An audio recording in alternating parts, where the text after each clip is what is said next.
Apa perbedaan antara mahram dan muhrim? Mahram adalah orang-orang yang gak boleh kita nikahi. Jadi ketika kita menemukan cewek-cewek yang belum halal bagi kita, kita bilangnya, jangan sentuh-sentuh, bukan muhrim. Bukan muhrim yang benar. Yang benar itu, jangan sentuh-sentuh, kita bukan mahram. Itu yang benar. Jadi setiap orang yang tidak boleh untuk dinikahi itu disebut mahram. Sedangkan mereka-mereka yang boleh untuk dinikahi disebut bukan mahram. Lalu muhrim itu apa? Muhrim adalah orang-orang yang sedang berihram. Teman-teman, nanti insya Allah saya doakan semua yang nonton video ini, kita nanti bakalan berangkat ke Makkah untuk menunaikan ibadah haji, untuk menunaikan ibadah umrah. Nanti kita pasti bakalan berihram di sana. Oke? Amin. Amin. Bilang amin cepat. Jadi gak cuma sebatas teori, tapi kita bisa benar-benar mempraktekkan muhrim yang sebenarnya. Barakallahu fiik. Ketika orang sedang memuji kita, hakikatnya mereka gak sedang memuji kita, tapi mereka sedang memuji bagaimana cara Allah menutup aib kita. Ya gak sih? Pernah gak sih kita tuh dipuji sama orang, pada hakikatnya kita ngerasa kayaknya pujian ini gak pantas buat saya dapatkan deh. Nah, pada saat itu pula kita harus memikirkan bahwasannya ini adalah salah satu tanda bahwasannya Allah itu sayang sama kita, hingga akhirnya Allah menutup aib kita. Kebayang kalau aib kita itu dibuka semuanya sama Allah Subhanahu wa taala. Yang terjadi apa? Gak bakalan ada orang yang sudi untuk memuji kita. Gak bakalan ada. Jadi ketika kita sedang memuji seseorang atau dipuji seseorang, hakikat pujian tersebut adalah kepada Allah yang begitu cintanya kepada seorang hamba hingga akhirnya semua aib-aibnya ditutupi. Barakallahu fiik. Hah? Skincare dulu baru sholat? Gak sah itu. Emangnya boleh gak sih kita skincarean terus sholat? Atau bahkan lebih parahnya lagi, skincarean dulu, baru wudu, baru sholat? Wah, sebenarnya jawabannya gak masalah selama kandungan dari skincare yang kamu pakai itu gak aneh-aneh, dengan dua syarat. Pertama, tidak menghalangi sampainya air ke kulit. Ini bisa dicek dengan cara dikerik. Kalau kamu kerik terus keikut, nah itu berarti menghalangi sampainya air ke kulit. Atau mengubah kandungan air yang sampai ke kulit. Caranya, kamu siapkan wadah, terus kamu basuh itu bagian-bagian yang ada krim atau apapun. Kamu cek air yang di atas wadah, bekas siraman dari air tadi itu, apakah berubah warnanya, atau berubah rasanya, atau berubah baunya. Kalau belum, jawabannya gak masalah. Sejauh ini, skincare dari A sampai Z yang saya pakai, belum ada yang punya problem terhadap wudhu. Awalnya yang saya pikir itu bakalan pengaruh ke wudhu itu adalah sunscreen, karena kan efeknya lebih kuat dibandingkan yang lain. Tapi setelah saya teliti-teliti lagi, sejauh ini sunscreen yang saya pakai, gak tahu yang teman-teman pakai, itu semuanya gak bermasalah terhadap wudhu. Kalau make up, ingat ada bedanya antara skincare dan make up. Kalau make up rata-rata memang menghalangi wudhu. Bahkan yang gempar-gempor di berbagai macam media, ini aman kok buat wudhu, ini aman kok buat wudhu. Banyak di antaranya yang saya lihat justru orang yang begini-begini itu juga termasuk di antara makeup yang menghalangi sahnya wudhu. Cuman di mas-masnya tadi orang-orang pada julid. Mana yang julid gak berilmu lagi. Biasanya memang begitu sih, orang kalau gak tahu pasti julid. Man kathura ilmuhu qalla inkaruh, wa man qalla ilmuhu kathura inkaruh. Orang kalau ilmunya banyak, pasti dia gak bakalan doyan nyalah-nyalahin orang sebelum ada bukti. Sedangkan orang yang sedikit ilmunya, pasti semua orang bakalan disalah-salahin sama dia, bahkan tanpa bukti sekalipun. Dan Anda sebelum berfatwa, sebelum kasih hukum A, B, C, D, lihat dulu kondisi yang ada. Al-hukmu ala syai'i far'un an tasawwurihi. Menghukumi sesuatu itu gak boleh kecuali kamu tahu gambaran daripada apa yang kamu hukumi. Jadi sebelum Anda ngejudge bahan-bahan skincare, lihat dulu skincare-nya seperti apa. Teruntuk kamu yang terburu-buru ingin doanya segera dikabulkan. Yaqulu Nabi sallallahu alaihi wasallam, la yazalu yustajabu li'abdin ma lam yad'u bi ithmin aw qati'ati rahim ma lam yasta'jil. Allah tidak akan pernah menolak doa seorang hamba selama hamba tersebut tidak berdoa untuk meminta sesuatu yang haram atau agar memutuskan silaturahim. Selama hamba tersebut tidak terburu-buru. Kemudian para sahabat bertanya, "Malis isti'jalu ya Rasulullah?" Apa yang dimaksud dengan terburu-buru wahai Rasulullah? Kemudian Rasulullah menjawab, "Yaqul qad da'ut wa qad da'ut falam ara yastajibu li fayastahsiru min dhalik wa yad'u ad-du'a." Yang dimaksud terburu-buru adalah ketika seorang hamba berkata, "Duh, aku sudah berdoa, aku sudah sholat, aku sudah puasa, aku sudah melakukan semuanya, tapi aku tidak pernah melihat Allah mengabulkan doaku." Kemudian justru gara-gara itu niscaya dia meninggalkan doanya. Itu yang maksud terburu-buru, dan orang yang terburu-buru tidak akan pernah dikabulkan doanya oleh Allah Subhanahu wa taala. Saya kasih satu gambaran lagi. Nabiullah Yusuf alaihi salatu wassalam Allah tunda hingga 13 tahun. Nabiullah Yaqub alaihi salatu wassalam sampai 14 tahun. Nabiullah Ayub sampai 18 tahun.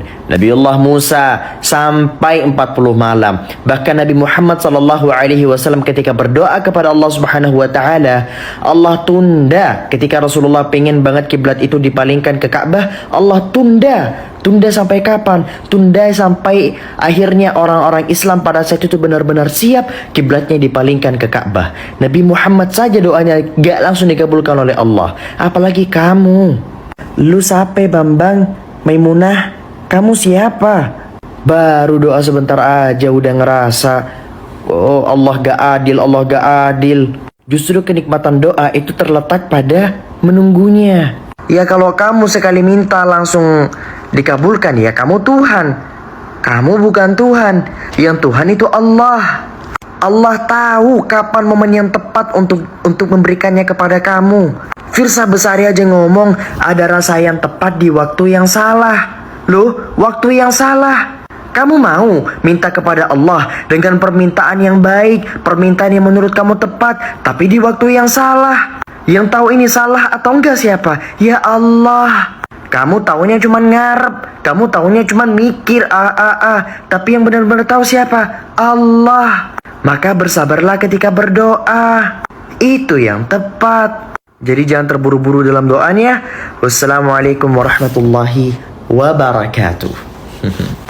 Ya Allah, seperti biasa. Amin. Kalau sampai ada orang yang berdoa seperti ini, maka sungguh dia tidak beradab kepada Allah Subhanahu wa taala. Percayalah bahwasanya di antara adab-adab seseorang ketika berdoa yang dibahas oleh para ulama adalah jangan terlalu mendetail dalam doanya dan jangan juga terlalu singkat dalam doanya. Apa contoh dari doa yang terlalu mendetail? Ya Allah, hamba menginginkan istri berupa seorang wanita yang salihah tingginya 170 km, yang rambutnya sepanjang 200 km, yang pupil mata hitamnya berwarna hitam sehitam arang, yang putihnya seputih kertas, yang ujung kukunya tidak sampai 3 cm, bla bla bla dan sebagainya. Anda sebutkan detail, secara detail. Itu juga termasuk di antara doa yang tidak beradab di hadapan Allah Subhanahu wa taala. Lebih daripada itu, ulama juga membahas ketika berdoa jangan terlalu singkat. Ya Allah, seperti biasa. Amin. Itu juga tidak beradab. Maka berdoalah dengan cara yang sangat beradab kepada Allah Subhanahu wa taala. Tidak harus menghadap kiblat, tapi lebih baik menghadap kiblat. Anda bisa berdoa dimanapun, kapanpun, dengan bahasa apapun, tapi jangan lupa beradab di hadapan Allah. Sebab engkau meminta kepada siapa? Meminta kepada zat yang menguasai seluruh dunia. Engkau meminta kepada siapa? Engkau meminta kepada rajanya para raja. Kamu sekarang kalau minta ke presiden Bapak Jokowi, seperti biasa, terus kamu pergi gitu, ya gak bisa. Gak bisa, harus beradab. Yang kamu hadapi ini siapa? Allah. Allah, ya, bukan teman kau. Barakallahu fikum. Assalamualaikum.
Kribo, sosok yang akhir-akhir ini sedang ramai dibahas oleh orang banyak. Apalagi kemarin sempat diundang di podcastnya Om Deddy Corbuzier. Maka video ini saya tujukan kepada teman-teman sekalian agar mulai berhati-hati memilih sosok pendai yang akan diikuti. Tidak semua pendai itu benar-benar mewakili Islam. Kebanyakan di antara pendai-pendai yang punya pendapat yang sangat melenceng daripada ajaran-ajaran Islam itu antara dua hal. Pertama, dia memang benar-benar ingin menghancurkan Islam dari dalam. Yang kedua, dia punya niatan baik, tapi sayang sekali otaknya, pemahamannya, pemikirannya terkontaminasi dengan pemahaman-pemahaman liberal, sekuler. Maka berhati-hatilah wahai kawan-kawanku sekalian. Sebagaimana Habib Kribo ini yang punya pendapat-pendapat kontroversial yang sangat jauh dan bertentangan dengan ajaran Islam. Contoh, yang pertama, Habib Kribo ini meyakini dan menyatakan di salah satu podcast bahwasannya konsep 99 Asmaul Husna ini kurang lebih sama bahasanya dengan konsep Trinitas yang dimiliki dan diyakini oleh orang-orang Kristen. Padahal hakikatnya ini adalah dua hal yang sangat berbeda dan jauh konsepnya, sehingga konyol apabila dikatakan sama, konyol banget malah. Pendapat kedua yang sangat kontroversial dikeluarkan dan dinyatakan oleh Habib Kribo sebagaimana pendapat atau pernyataan dikeluarkan oleh orang-orang liberal kebanyakan, yaitu tidak ada kebenaran absolut. Padahal hakikatnya kita sebagai umat Islam harus meyakini adanya kebenaran absolut. Apa? Yaitu kebenaran Islam. Tidak ada kebenaran di luar daripada Islam. Itu yang kita yakini. Namun bukan berarti ketika kita meyakini adanya kebenaran absolut dalam Islam, lantas kita memaksakan apa yang kita yakini kepada orang lain. Sehingga wajib bagi diri kita untuk tidak boleh menghina dan bertoleransi terhadap pendapat apapun yang diyakini oleh orang lain, sembari meyakini apa yang kita anggap itu sebagai kebenaran absolut. Sedangkan Habib Kribo tidak menganggap hal itu. Pendapat ketiga yang sempat kontroversial kemarin, di mana beliau menghina DNA beliau sendiri, yaitu ngerasisin orang Arab. Habib Kribo sempat menyatakan bahwasannya orang Arab itu tidak memiliki budaya, orang Arab itu tidak melahirkan intelektual, dan berbagai macam hal lainnya. Intinya, ini adalah teguran kepada teman-teman sekalian agar mulai berhati-hati kepada masyarakat ramai, agar jangan sampai terprovokasi terhadap pendapat-pendapat yang nyeleneh. Jangan sampai kalian mengikuti pendai cuman gara-gara kata-katanya dibungkus dengan indah, kata-katanya dibungkus dengan rapi. Sebab tolak ukur seorang pendai itu bagus atau tidak itu dilihat daripada kebenarannya, bukan dari keindahan kata-katanya saja. Jadi pandanglah seorang pendai itu daripada kebenarannya, bukan hanya kata-kata indahnya saja. Barakallahu fikum. Semoga Allah Subhanahu wa taala senantiasa melindungi kita daripada fitnah-fitnah dajjal, fitnah-fitnah akhir zaman yang bertebaran di muka bumi ini. Wallahu a'lam bissawab. Wassalamualaikum warahmatullahi wabarakatuh. Ramai orang yang nge-tag saya masalah video mbak ini.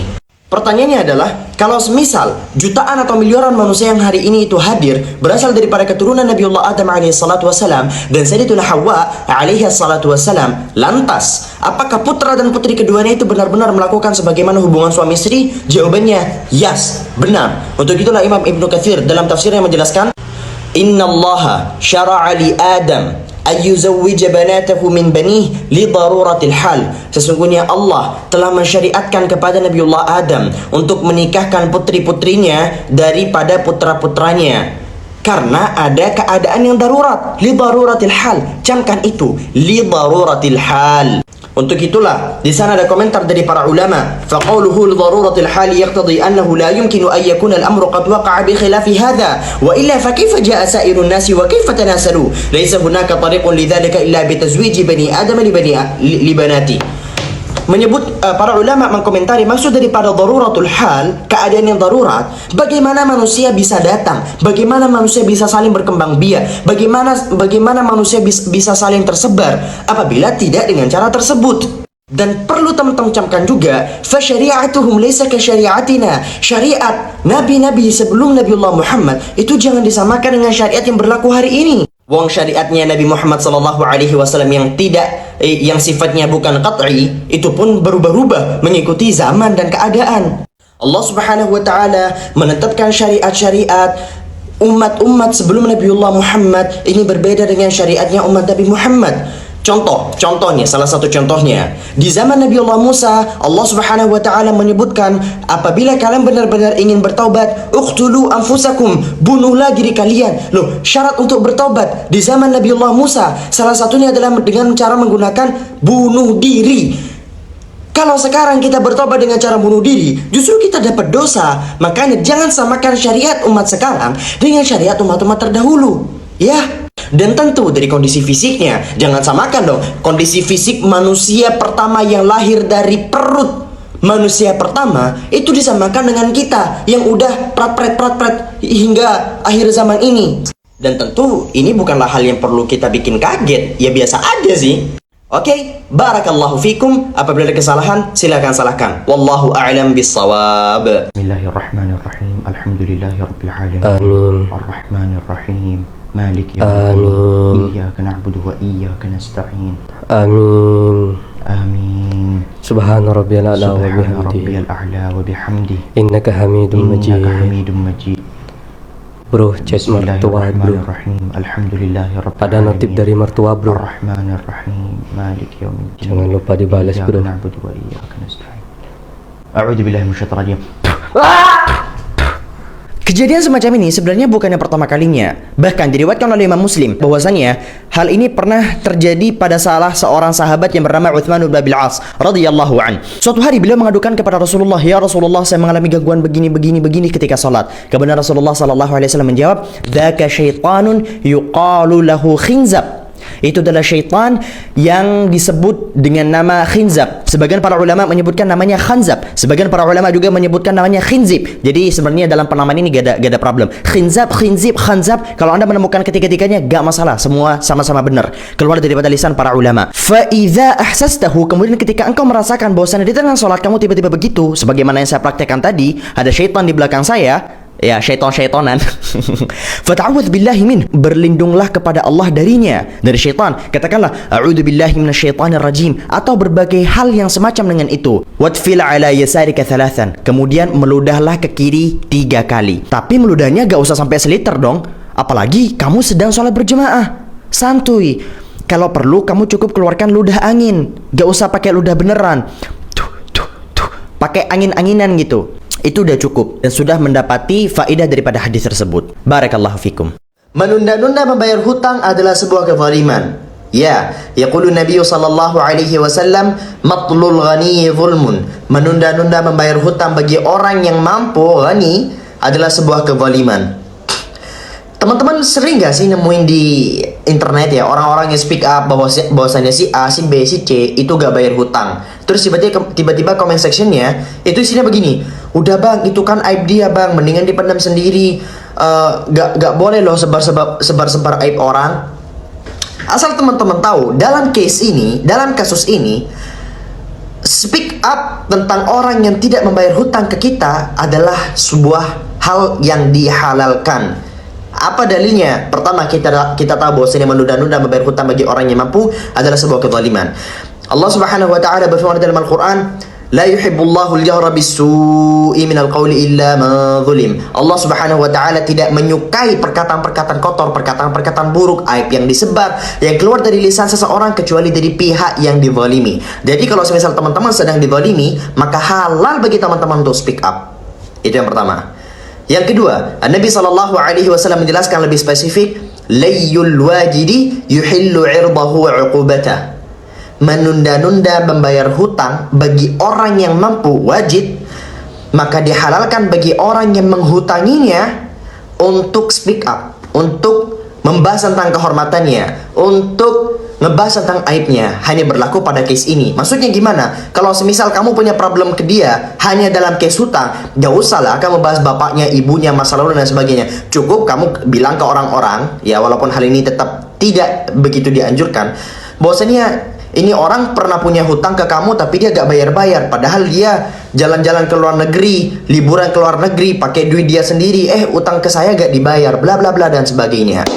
Maka ini termasuk hal yang diperkenankan. Lebih daripada itu, kalau misal orangnya gak mampu gimana? Dibahas oleh para ulama, layyu ghairil wajidi la yuhillu 'irdahu wa 'uqubatah.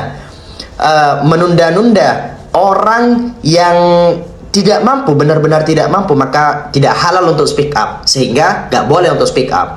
Lalu bagaimana bagi orang-orang yang sedang tidak mampu membayar hutang? Minimal teman-teman kalau emang gak mampu untuk membayar hutang, punya iktikad baik, harus punya iktikad baik. Minimal ya kalau udah jatuh tempo, chat orangnya, sorry banget bro, hari ini aku gak bisa bayar utang, duitku begini. Kamu ceritakan keadaanmu, bukan malah ngilang. Kalau ngilang itu bawaannya kesel.